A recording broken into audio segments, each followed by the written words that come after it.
Okay, great. Welcome, everybody. We're here today to honor one of the giants in the world of functional medicine, integrative cardiologist, Dr. Stephen Sinatra, who died on June 19th. I thought before we get into the science of some of Dr. Sinatra's innovations, I'd like to go around and ask each of you to mention something that you recall that Dr. Sinatra said or did that would tell us something about who he was as a person. Johnny? Gee, I don't even know where to start. I owe so much to Steve, and he was such a gracious, kind, generous, spirited human being that infused every interaction you had with him, and in no particular order. He and I both stumbled on that Lean diet heart study that you mentioned completely independently and had the same kind of epiphany. That data does not support what we've been told.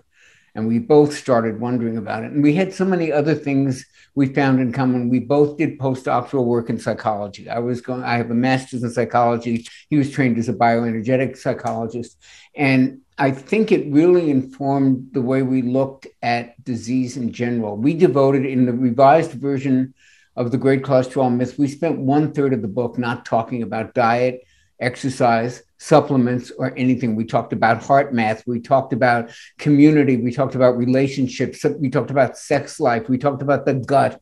All of these things, about walking in ecotherapy, walking in the greenery and getting sunshine, and how all of these things had powerful, powerful effects on our physiology, on our hormones, on our immune system, on all of these things. And he realized that so profoundly. I mean, when no one was talking about mind and body. And also when you were listing his books, one that you didn't mention was, yeah. And so next topic, let's talk about the importance of some of these nutraceuticals that Dr. Sinatra pioneered, like coenzyme Q10, L-carnitine, magnesium, D-ribose.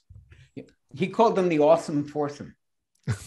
Drew could probably talk about it just as eloquently. I mean, No, you go ahead first, Johnny. Go ahead. Yep. Well, these were the 4 nutrients that he felt were really powerful for heart disease, and carnitine, because it is it transports fat into the mitochondria so it can be burned for energy.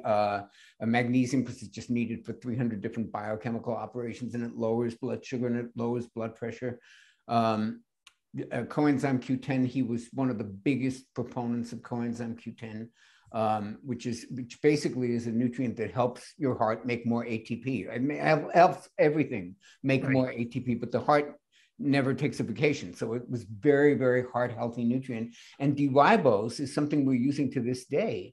And it's so funny because he was prescient about that one as well. D-ribose is a naturally occurring sugar, which has a number of incredible properties that he realized way before the rest of us did. Number one, it helps the cells to make ATP, and it does this by turbocharging an enzyme called AMPK, which is kind of a master metabolic controller. It's like the air traffic controller of the cell, and it is responsible for making the cellular Bitcoin, which is ATP. That's the stuff you need to do absolutely everything, from talking to waving your hands to dancing the mambo to blinking your eyes. You need ATP, and coenzyme Q10 helps you make that. And and D-ribose helps you make that. And what we have found recently about D-ribose, I use it in my coffee because it's just such a great way to help, at the cellular level, help make energy.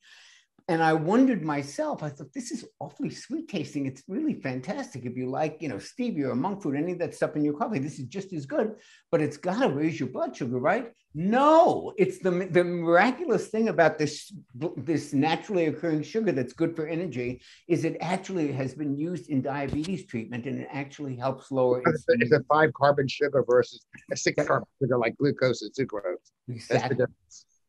Exactly. So that was one of his awesome foursome. And to this day, I use, I would never be without magnesium. It's one of my 3 basic supplements for everybody. And D-ribose is right on my counter right now to this day.